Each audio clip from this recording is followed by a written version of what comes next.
Ba mbote mingi bandeko balandi émission na biso Masolo ya mboka ndenge bolandi yango depuis un certain temps tozali ko kenda penza ko sala déplacement à la rencontre ya ba analyste ya société et que ce soit na politique na économie un peu partout tokenda komona bango poto solola to sala lecture nini bango bazali na yango par rapport ya situation na mboka na biso nyonso wana makanisi bazali ko sala ezali pote mboka na biso kwa bongo kokenda liboso toko tuna moto moko lelo toye komona nani penza bozali déjà komona ye azali na ba casquette ebele azali scientifique parce que azali moto monene ba étudiant mingi ba yebié au niveau universitaire bozali komona ye professeur Devos Kitoko mais azali pe politique pratiquant vraiment politicien azali bongo secrétaire général ya parti monene parti ya Martin Fayulu na kombo ya SID.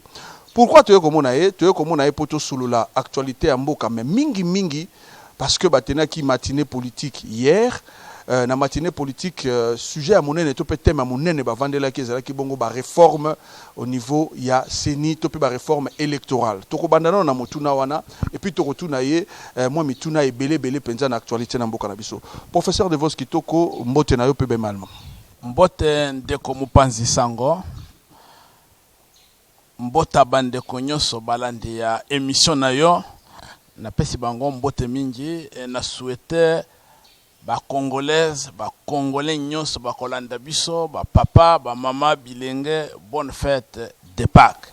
Voilà, bonne fête de Pâques ndenge professeur Devos Kitoko yebi mona kopesa bino motuna ya liboso batuno so bazali na fièvre ya kozela bongo gouvernement de warriors gouvernement oyo ndeko Sama Lukonde akoyeba bongo na kokamba bino pe na niveau ya SID na niveau ya lamuka bozali kozela sortir gouvernement te bon omoni ndeko nangai na vie il faut koyeba eloko nini eza essentiel eloko nini ezali accessoire po na biso bana ya lamuka po na biso bana ya SID ba gouvernement nyonso oyo eko se succéder depuis le 30 décembre 2018 jusqu'à ndenge toko koma décembre 2023 ba gouvernement nyonso wana quel que soit changement ya animateur tozo considérer yango ke ezali eloko moko eloko wana kombo nango fruit ya fraude électorale fruit ya sabotage ya volonté ya peuple congolais yango omoni commandant du peuple mukonzi oyo ba congolais ba ponaki Martin Fayulu Madidi ya lobi tozonga lisusi mate il faut totala liboso liboso na biso totikali na biloko mibale to respecter mobeko likonzi otobengi na français constitution et puis il faut tout ça là ba réforme ya ba loi électorale yango omonaki depuis lobby to bandi campagne ya vulgarisation ya proposition ya réforme ya loi organique ya seni oyo présidium ya lamuka avec à sa tête coordonnateur en exercice papa Nabiso Martin Fayulu Madidi a proposé qui na peuple congolais. Voilà, tokolobela ba réforme yango lelo po yango penzande to elio par rapport à matinée politique ezali actualité boyeba ki bongo na kosala mais lelo pe tozali na mwa likambo parce que to lo likambo ya 2023 bandeko mosu ba lebi ete photo kenda nanu na recensement avant to kenda na ba élection wana premier volet ya question nanga bandeko mosu pe ba lobi to kenda na ko kenda na ba candidature ya moto ya kokamba bongo seni et pas ya ba confession religieuse mais misusu pe ba loba wana ezali côté yo zali to kenda na ino na ba réforme biloko wana misato nini esengeli to tia liboso bon ndeko nanga oyebi soki tozo sala politique tokotsaka loyenge te tokotsaka ba blague na politique te parce que politique est activité où toujours se préparer pour que to gérer mboka malamu ndenge baninga na biso ya monde entier bazo gérer mboka na bango. Est-ce que oyebi que na 2015 tosalaki marche na Kinshasa contre recensement. Oyo monsieur Kabila alingaki a conditionné na organisation ya élection. Bandeko ba kufaki tozalaki biso nyonso na bandeko ya IDPS, bandeko mususu ya opposition à l'époque. Na dynamique de l'opposition. Tosali ba marche bandeko ba kufi pour que jamais élection cause la subordonnée na recensement. Donc bandeko na ba kufaki parce que Kabila ndazalaki na pouvoir et que lelo ba oyo bazana chilombo tolaki na yelobi ba bosani ke ba sopa makila pona ko conditionner recensement na élection. Donc tolobi wana ezali neti batu bazoli ki satan tout droit vers les élections. Tokende maponami. Tokozonga simate. Yango biso tolobi avant tokende élection. Avant topona bakambi ya seni, il faut d'abord tout ça la réforme. Réforme wana to benji ba réforme institutionnelle et réforme ya liboso, il faut tout ça la réforme ya seni. Yango il faut na expliquer ba congolais contenu ya réforme oyo mwana mboka Martin Fayulu na Adolphe Muzito na niveau ya président va proposer. Et le konini et ça la différence entre seni ya monsieur Corneille Nanga na seni ya lobi. Voilà, total na ndenge nini matinée politique ya lobi elekaki et puis tokozonga siko to tuna mituna nyonso.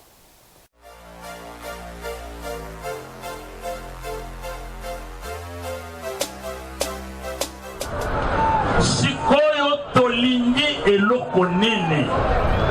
Tolingi lobi. Topona ba député ya solo. Topona ba gouverneur ya solo. Topona président de la République oya kozala abimi na volonté ya peuple. Mais pomba tuana topona bango il faut to sala nini to organiser ba élection.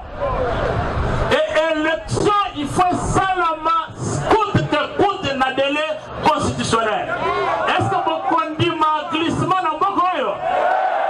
Avant token de ma ponami à solo, il faut d'abord et avant tout ça la réforme. Voilà. Proposition Oyo Yalamuka, proposition outil na président élu pour que Eleka et Salama, il ne faut pas que tokende na parlement Oyamibi. Parlement Wanesa illégitime. Parlement Wana ba député da Biloko Kabila fabrikaki à 90%. Boya Binonyo Sotozo lancé opération et renouvellement ya carte. Bomoni carte ya sika. Bomoni carte ya sika. Le 15 avril. Nani msana ngwao. Voilà. Yango wana bomona ngo eza eloko kitoko semi biométrique.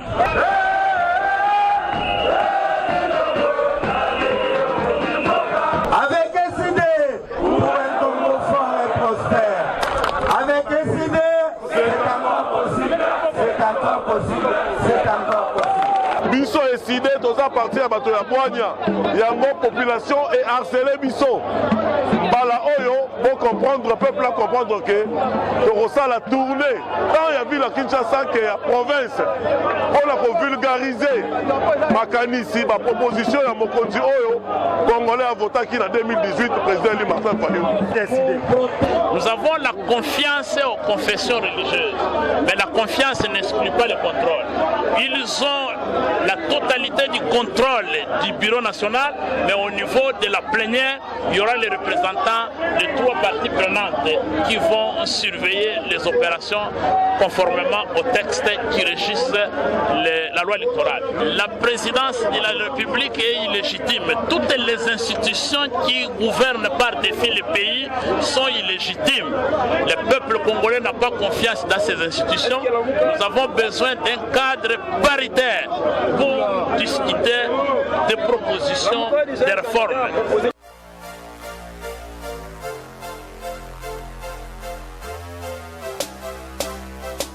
Voilà, fidèles téléspectateurs, au Boicho Talawana, Ezali Bongo matinée politique.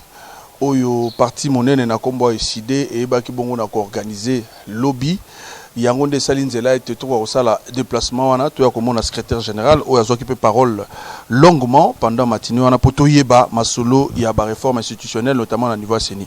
Professeur to uti komona ba image ya matinée politique en résumé ba congolais ou peut-être bazala kité ba retenir nini na matinée. Merci beaucoup de Konangai parce que eloko ezali plus important lelo pour na biso bana ya SID pour na biso bana ya lamuka ezali vulgarisation ya projet ya réforme ya CENI tobandi na loi oyo babengi loi organique portant organisation et fonctionnement ya CENI. Alors par rapport ya CENI ya kala eloko nini commandant du peuple Martin Fayulu en tant que coordonnateur en exercice à la Mouka na niveau ya présidium a proposé et communauté innovation eloko liboso ezali na niveau ya plénière ya CENI commandant du peuple la lobby eloko bomi CENI ezali ba représentant ya ba parti politique oyo baso kamba CENI bakendaka na kati ya CENI ko se comporter comme les délégués comme les défenseurs ya ba intérêt ya ba parti politique na bango malgré serment o ba pretaka que une fois na koti na kati ya CENI nazali sous membre ya parti politique na ngai na komi autonome indépendante ba expérience oyo eleki et la kisi que au moment ya élection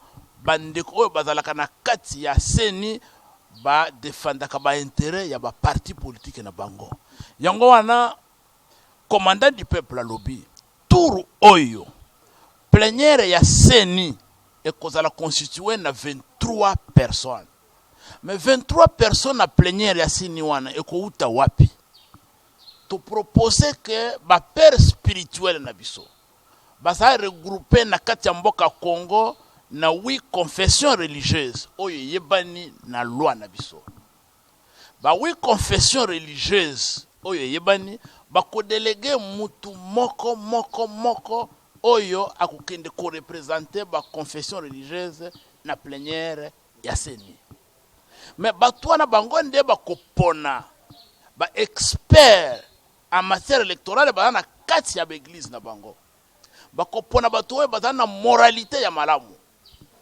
8 après tokotuna bandeko na biso ya ba mouvement ya ba société civile en dehors ya ba confession religieuse tout ça na bandeko na biso ya ba mouvement citoyen tout ça na bandeko na biso oyo bazo bundela promotion ya ba mama les associations de défense des droits des femmes tout ça na ba association oyo ya bandeko ba bundela droits de l'homme tout ça na ba association oyo ya bandeko na biso ba avocat tout ça na association ya bandeko na biso o bazana kati ya conseil supérieur à magistrature donc ba association wana oyo mususu ba association ezo bundela makambo ya élection bango nyonso ba ko déléguer batu na bango 8 personnes au total surtout 8 personnes ba représentants désignés na ba confession religieuse na 8 et outi na ba association ba mouvement o na outi ko yebiso ya société civile et ça pour tous na représentativité ya société na biso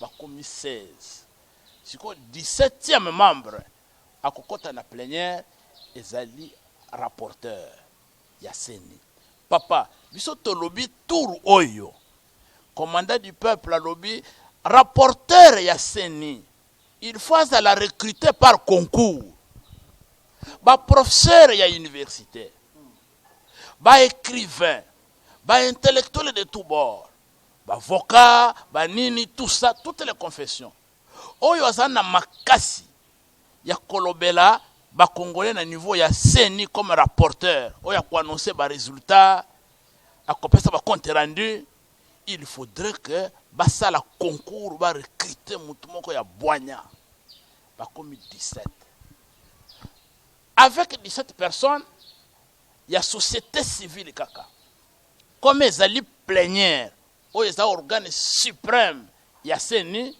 to lobby ba politicien tozo regrouper bango en 3 parties prenantes à la crise. 3 parties prenantes na moment oyo baza banani. Toza na la muka, eza partie ya liboso. Et Kambami na mwana mboka Martin Fayulu comme coordonnateur en exercice. Mandat yaye nanu isilité. Parti ya mibale. Azan Deko Kabila na FCC na ye. Pa FCC kufite. Ezali. Yami Satu. Eza oyo bino bobengi Union Sacrée. Na Ndeko Antoine Félix Chilombo. Biso to benjango FCC cache élargi na bato ba débauché na la muka na o ba débauché na FCC originel ya Ndeko Kabila. Et Salisco Union Sacrée o ezo Kambamboka. Alors les 3 parties prenantes ba ko délégué ba politicien mibale ba représentant ba parti politique ba koti na plénière ba komi 23 ba politicien wana ba ko kota na plénière musala na bango ezali ya ko surveiller ko contrôler ko jeter coup d'œil na musala bandeko ya société civile bandeko ya ba confession religieuse bazo sala parce que na ville de konanga balobaka la confiance n'exclut pas le contrôle. Ce qui est aussi ici na plénière to kiti sikoyo organe ya mibale ya seni to benyango bureau ya seni. Bureau ya seni nde kambaka seni au quotidien. Nde géraka seni chaque jour. Na bureau wana parce que ça gestion au quotidien. Toutes les opérations au salama wana. Tolingi représentant ya parti politique et kota na bureau ya seni te. Batikala na plénière pour contrôler ce qui se fait, pour avoir un droit de regard sur ce qui se fait. Mais la gestion des opérations, à partir du bureau de vote jusqu'à la publication des résultats, na processus wana bandeko yo bazo représenter ba parti politique bazala te. Alors, oui, c'est cela la dépolitisation yaseni, l'indépendance yaseni, neutralité yaseni. Ce qui tozui représentant ya ba confession religieuse bango bazali 8 ba représentant oyo ya bandeko ya ba mouvement ya société civile mususu hein bakomi 16 wana na rapporteur bango bakoti na bureau ya seni. Mais sikoyo nani akotala musolo ya seni tobengie questeur tolingi lisusu te na seni ba politicien bakende ko gérer mbongo. Musolo wana za musolo ya ba congolais. E faut ezala na banque centrale na compte oyo balobi ya seni. Eza na ba banque commerciale soki ba kopona banque moko commerciale ba kotia mbongo ya seni eza musolo ya peuple congolais. Eza contribuable congolais. E misolo ya mboka ya ba congolais elekaka na maboko ba politicien te lelo ya zana 1 million lobi kuna zana 2 millions ndenge bozo yokango. Tolingi questeur azala comptable d'état, un comptable public. Oyo bakopona na ministère ya finance. Balobi yo okobanda kotala makambo ya finance ya seni. Vous comprenez de konanga. Donc bureau ya seni est commis totalement et entièrement dépolitisé. Mais si koyo bande ko batuni ngai balobi mais qui sera le président de la CENI? Voilà.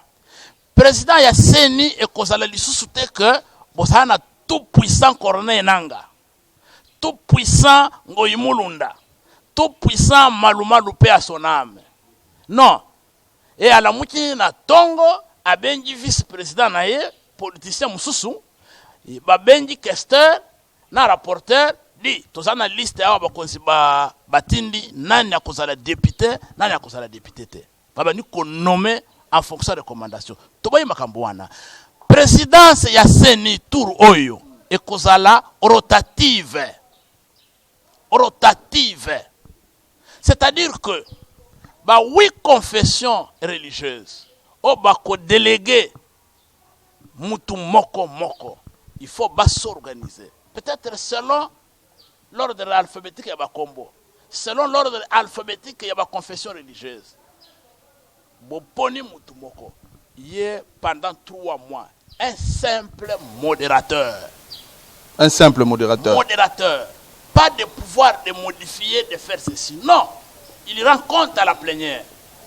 Après 3 mois, parce qu'au niveau, il y a fonctionnement. Tolobi, toutes les directions de la CENI sont gérées sous forme de commission. C'est au niveau des commissions que les matières se traitent. Et la commission, on a président, il y a confession religieuse, vice-président, il y a peut-être un mouvement citoyen. Merci en tout cas. Et ainsi de suite. Donc, le bureau, là, qui est constitué de représentants, il y a la confession religieuse, il y a représentant, il y a un mouvement, il y a société civile autre que confession religieuse, bazawana, moko il y a confession religieuse, mususu il y a association, il y a société civile, il y a titulaire, il y a adjoint, bazo se contrôler. Merci en tout cas, professeur. Tout le monde pour réfléchir vraiment assez pour la proposition Oyo, pour sali pena maïel penza et mon ami pour l'intérêt mboke kendali bosso. Mais jusque là, ce n'est qu'une proposition, ce n'est qu'un projet. Ce qui est l'équité, ni négocier à la place. Les alliés mobeko, ils allaient sur place. De konangai, proposition wana eza malamu. Ezali kitoko. Eza pene lengi. Pona nini? Oyebi ke na mboka oyo. Na mboka na biso oyo. Na niveau ya CENI. À part président ya CENI na vice-président na ye. À part rapporteur o ya CENI. Tosana organe mususu oyo babengi lelo secrétariat exécutif national. Wana ezali le cœur motema ya CENI mobimba. Motema. Donc ezala gestion ya ba province jusque na bantenne. Ezala gestion ya ba opération électorale bande bureau de vote jusque na ba centre de compilation. Ezala gestion informatique ya matériel nyonso ya CENI. Ezaki na maboko ya mutu moko. Commandant du peuple à lobby. Mais au lieu de donner le pouvoir à un seul individu qui gère les antennes, les provinces, il gère toutes les opérations électorales. Il a en main les clés techniques et la logistique de la CENI. Il faut tout éclater dans le service wana en 3 directions autonomes. Yango wana soki otali na proposition de loi na biso. Secrétariat exécutif national est divisé en 3 directions autonomes. Direction ya liboso ezo s'occuper l'administration. À partir de la province jusqu'à l'antenne. Direction Yamibale, ils ont s'occupé de la opération. Depuis le bureau de vote jusqu'au niveau il y a plénière. Et direction Yamisatu, ils ont s'occupé de la question technique. La question technique est l'indi koloba, tout ce qui est informatique, tout ce qui est logistique lié à la gestion, il y a l'opération électorale. Biloko nyoso wana est en direction moko. Les 3 directions, il faut pas fonctionner de manière indépendante, autonome. Bango bazo rendre compte directement au bureau et du bureau à la plénière pour éviter que mutu moko soit tout puissant. Net missioni o balobaka na période ya malumalu. Après missioni na malumalu, tozalaki na Corneille Nanga oyo akomi président ya CENI sima et lelo tozali na Rosar Malonda. Application de ça. On comprendre. Donc, il y a 3 principes. Oyo est guidé commandant du peuple. La réforme ya CENI. Indépendance, neutralité et impartialité. Il y a du bosso.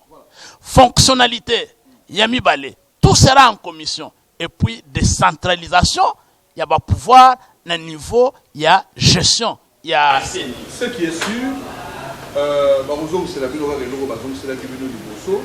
c'est-à-dire que les propositions de la loi, le Parlement, nous devons s'attendre déjà à la réaction.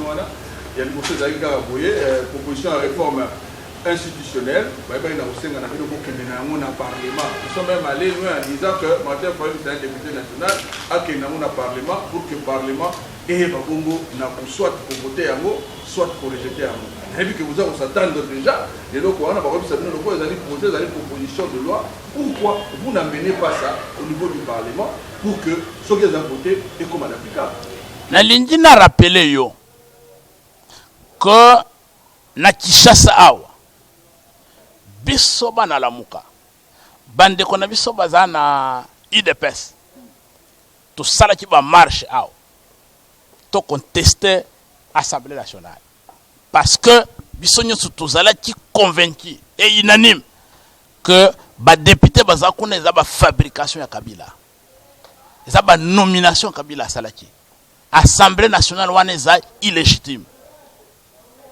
Biso bana lamuka batoyi de pesa kutu bakendaki musika il fallait ba dissoudre l'Assemblée nationale wana. Papa obosa nyango ba député ya SID ba député ya lamuka totindaka bango kuna na assemblée illégitime pour que bazala ba sentinelle ya ba fraudeur.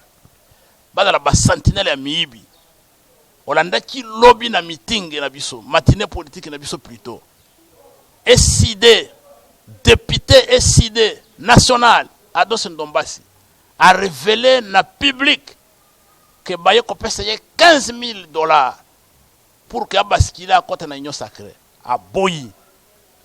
Baye lié formulaire à signer, paf, pour que ba commander ba jeep ya corruption bazo pesa ba député. A Boyi. Publiquement, il a dénoncé ça. C'est vous dire quoi? Papa, élection où tu connais le Sénat. Ba kutsi ba sénateur na toilette. Baso kabambongo ya corruption. Na toilette. Na toilette bisayo non? Eleki bato marango. Na ba toilette mbongo ezo circuler na toilette. Soloté le côté toilette, l'argent circule. Tu comprends que eza soni ya koloba Assemblée nationale, Sénat tout ça. Nous connaissons que ba institution oyo kambamboka par défi et ça na légitimité te yango biso to lobi boye ndeko na ngai tokende musikate tozalaki na boboto na présentation ya proposition ya réforme wana devant le monde universitaire. Le commandant du peuple a dit ceci: nous sommes arrivés à un moment où il faut tobosana oyo ezo diviser biso. Total a intérêt ya mboka. Mais intérêt ya mboka lelo ezani. Intérêt ya mboka eza respect ya ba texte na biso. Texte ya liboso oyo ozala ya FCC. Ozala ya lamuka. Ozala ya FCC cache élargi na ba débauché.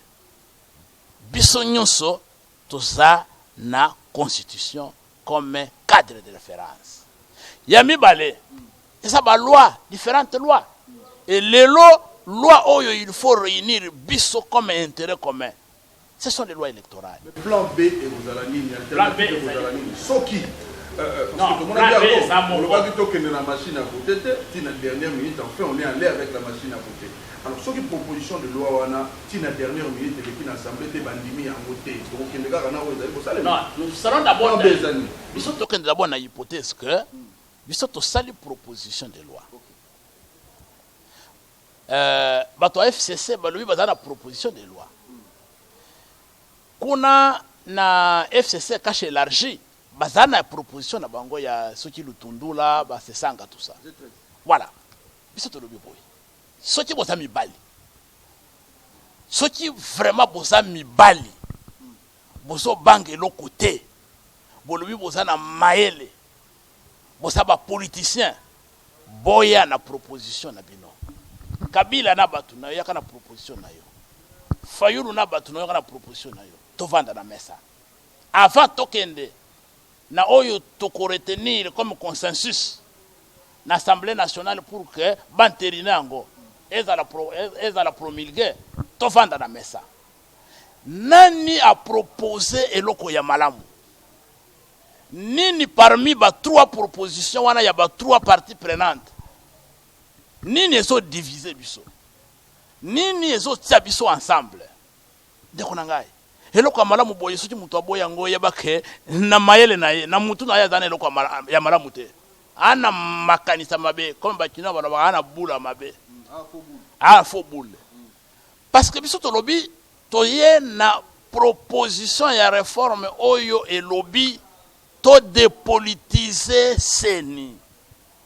na gestion au quotidien ya CENI na bureau wana ba délégué na biso ba politicien bazala te totia bato baza neutre ba ko départager biso et loko diviser biso les deux années absence ya vérité des urnes pona nini CENI ezalaki inféodé na ba politicien Norbert Basengisi vice-président ya CENI et représentant et cadre ya PPRD.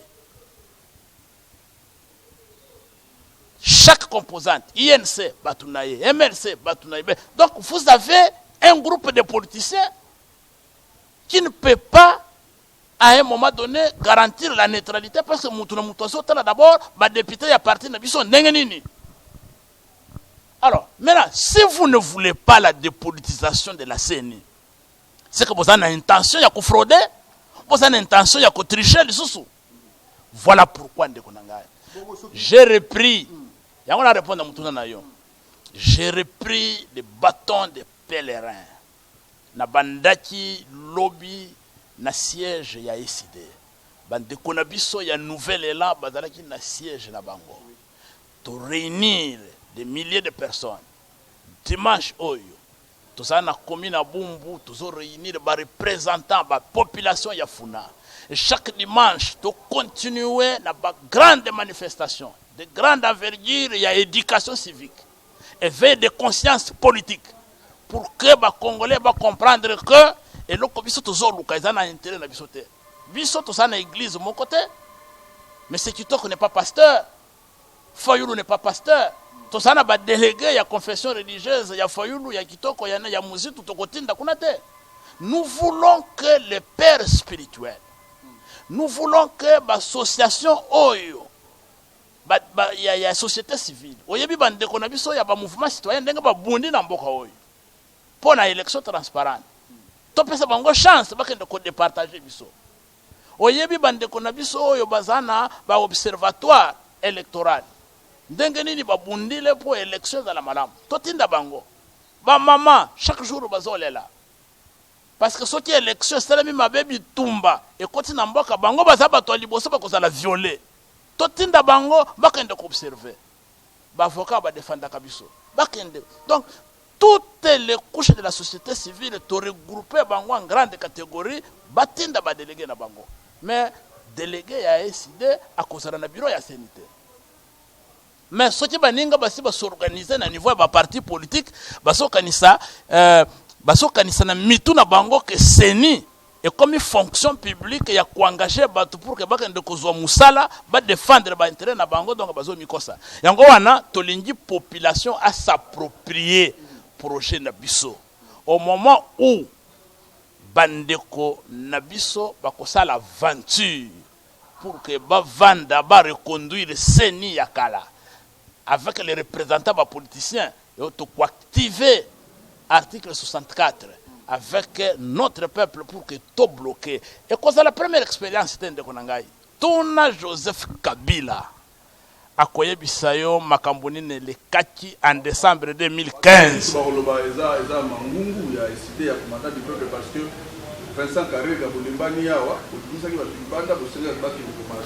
Vincent Karega voilà. Non, il faut un éclaircissement. Dès qu'on a Vincent Karega, tout ça qui est attention. C'est la première fois. Parce que on nous a dit que la Gombe est inviolable. Les ambassades sont inviolables. Et tout la Kisik au niveau SID, nous avons les capacités de frapper là où vous ne pensez pas. Et personne n'attendait les militaires SID na Gombe. Et ils ont été à la porte de l'ambassade. Et ça, on ainsi que son équipe, devant les députés nationaux, on a voté la gestion de c'est quand même une bonne nouvelle. Corneille Nanga, c'est un prisonnier en liberté.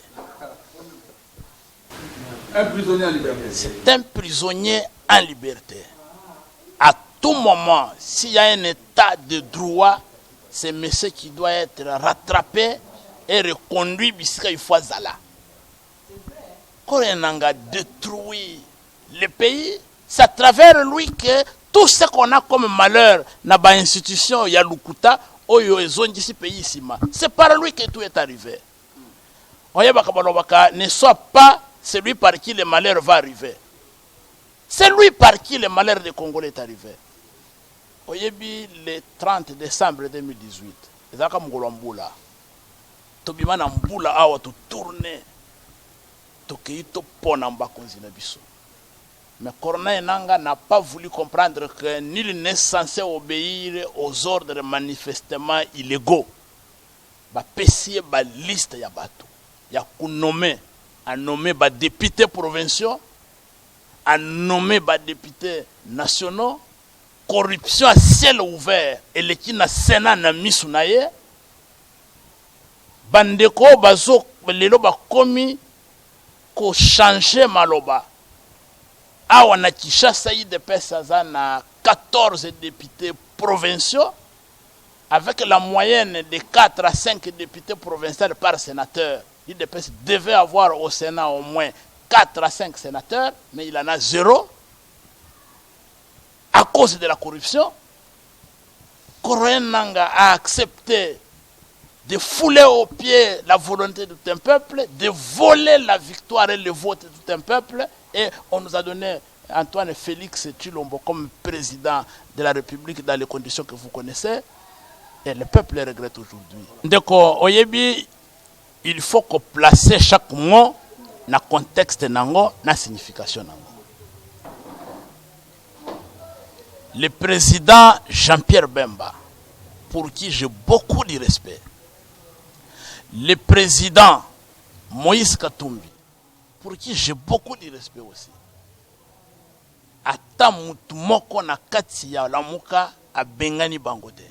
Mutu a bengani bango azalite. Mutu pas ana pouvoir na kati ya lamuka ya ko bengana muninga azalite selon charte na biso ya lamuka. Mais seulement ba leader na biso ya kalawana mibale na lamuka mutu a bengani bango azalite. Selon charte ya lamuka. Na niveau ya présidium ata mécanisme moko ya kuzwa décision ya kobengana muninga ezalité mais seulement dengo yebeli na mibeko ya mboka na biso mutu moko akwa appartenir na organisation politique mibale à la fois te comme yebeli na mboka na biso adhésion na parti politique na regroupement politique na mouvement politique ezali libre et retrait ezali libre.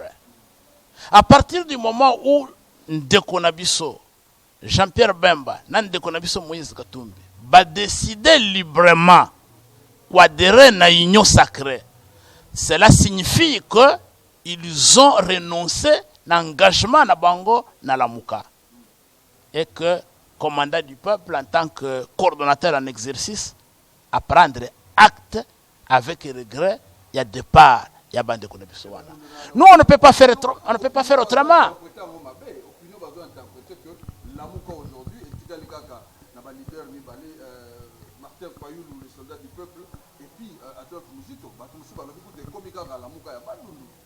Non, on y a dit que Batou Belé, Bassi Bayebi très bien que M. Jean-Pierre Bemba et le président Moïse Katumbi, Martin Fayulu Bengani Bangote, Bangonde Baponi, Kokende ko travailler, Nande ko Félix Antoine Tshilombo. Ndeko nangai. Malheureusement, na kati ya charte ya lamuka. Disposition yo prévoir que soki muninga linja kendo kangi yote na boloko ezalité.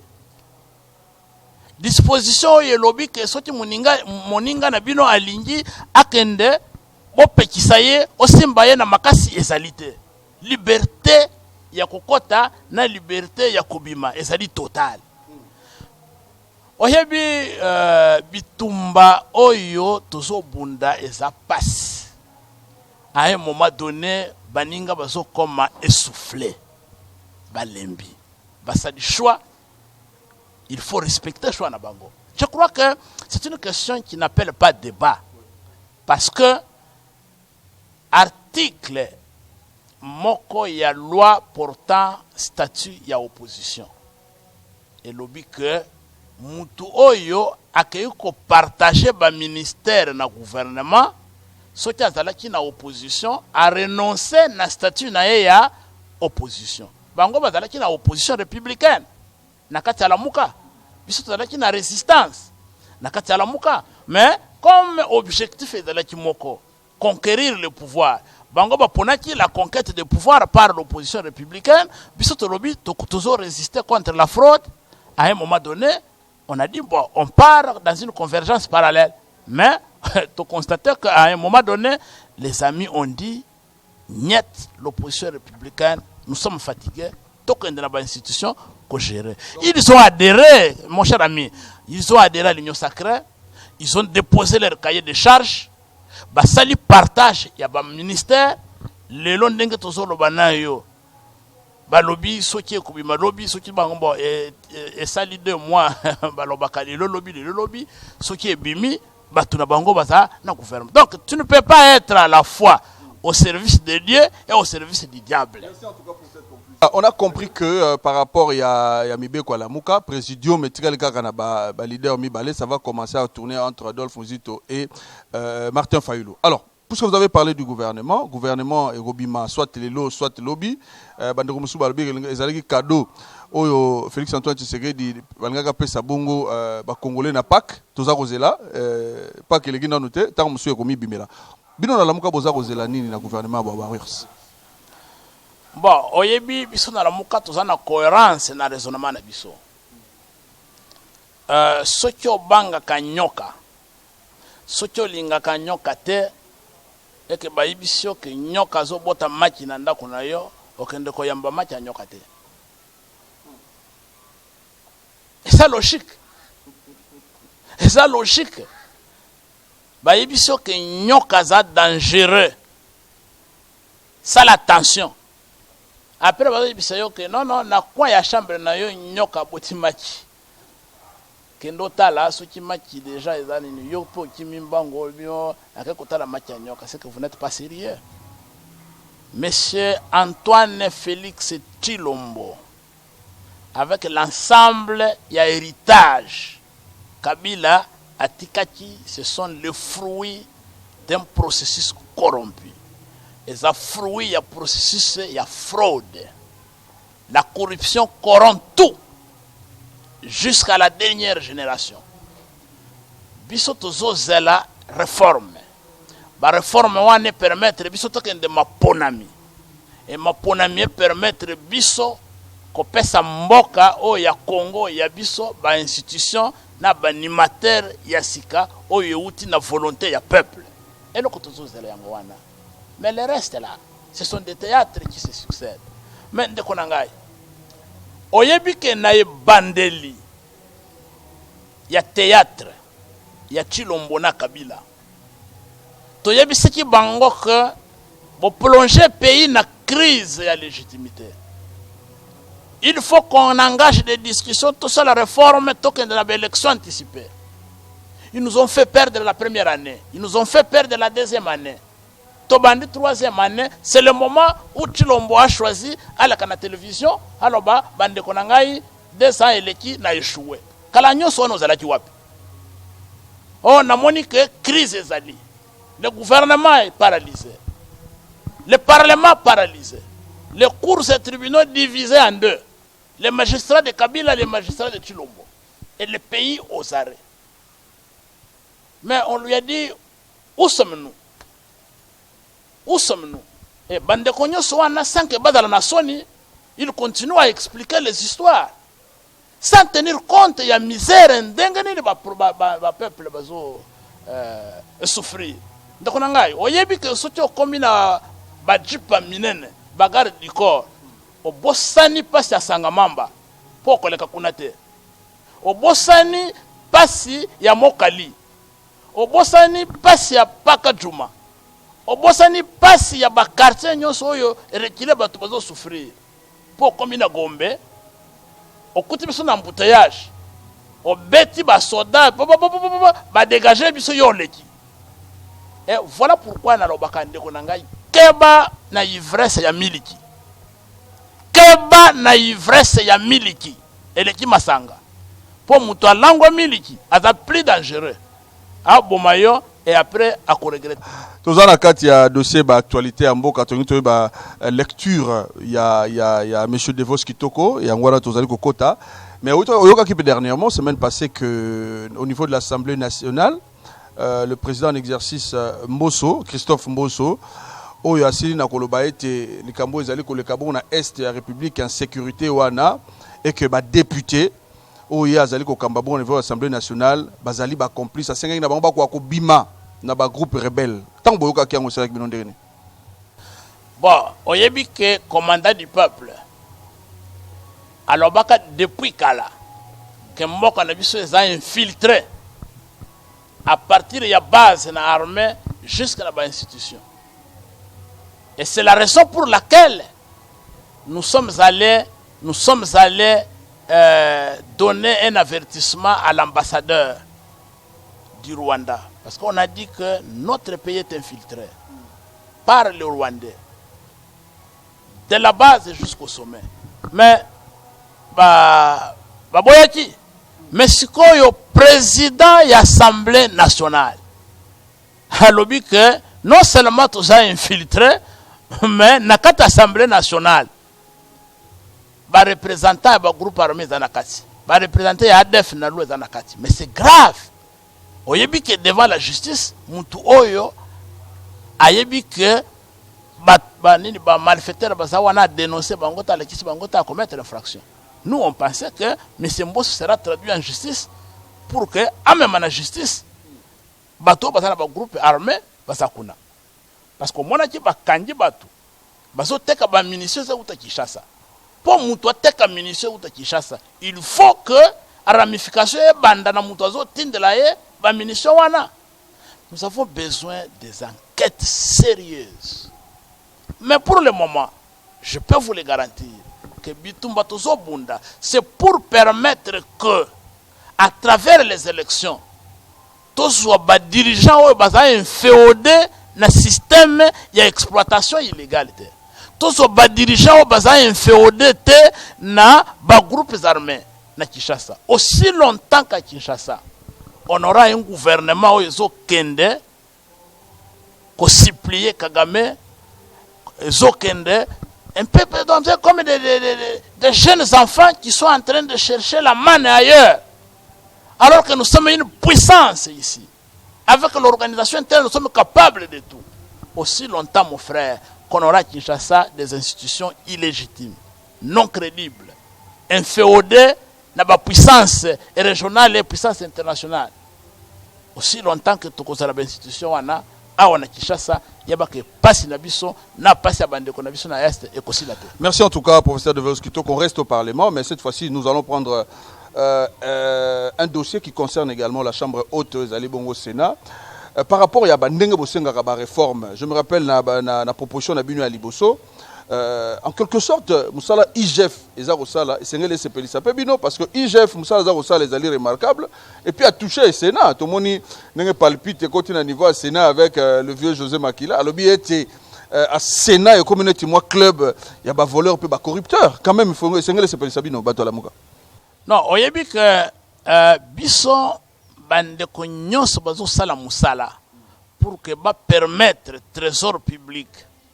Qu'on a géré na ndenge ba geraka makambo ya l'État na monde entier bande konyoso wana tozala na respect na dignité na bango.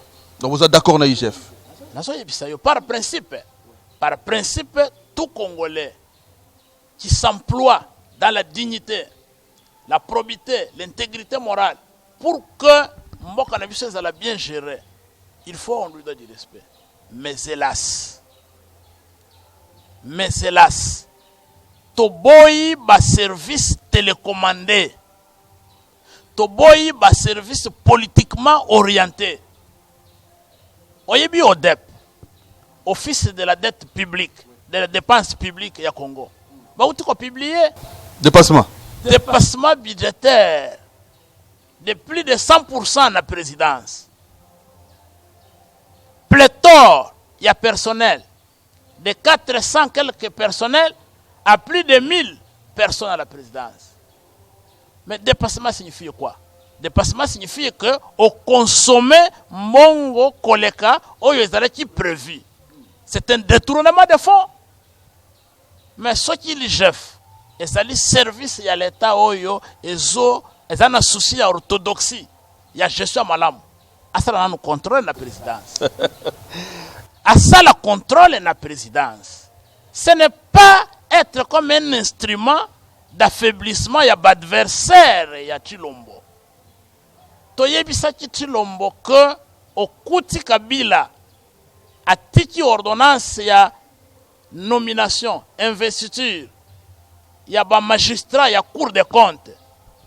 Cour des comptes contrôle la katina présidence. A sali 2 ans à Bossani Cour des comptes. Pourquoi? À chaque moment que Bangona Kabila va neutraliser le gouvernement, bâtir parlement en difficulté, va créer un projet. 100 jours, gouvernement Tibala démissionnaire, parlement non encore effectif. Balé là, balé mbongo ya l'État neti nguba. Non, procès, salamaki, tout le monde est quand même procès. Mais caméra côté boloko pona nini? Mais sont préfabriqués 100 jours. Mundele wana ya safrika sa kota ki boloko pona nini? Projet à basso de moutons. Et beaucoup de projets. Ba kota ki batebele na boloko. Na moment on azo yebisa yo ata moko azali susu na boloko te. Caméra ye moko atikali balobi azana centre nganda kendo tala ye. Vous comprendre? Donc tout le monde qui était arrêté est sorti de la prison. Les a chilé Gilles. Yo kana na ibisa yo. Bande ko ba Monique projet ya liboso batu bayiba kimbongo to sauver bango to tikale na yabiso. Sikoyo gouvernement zo fonctionner te. Parlement ba mboso na banini bazo bunda kuna distraction côté na mboka ba créer projet ya mibale Chile gelou. Chile gelou est à 100 jours prolongé. Maintenant il y a une vérité, Chile gelou c'est 100 jours prolongé.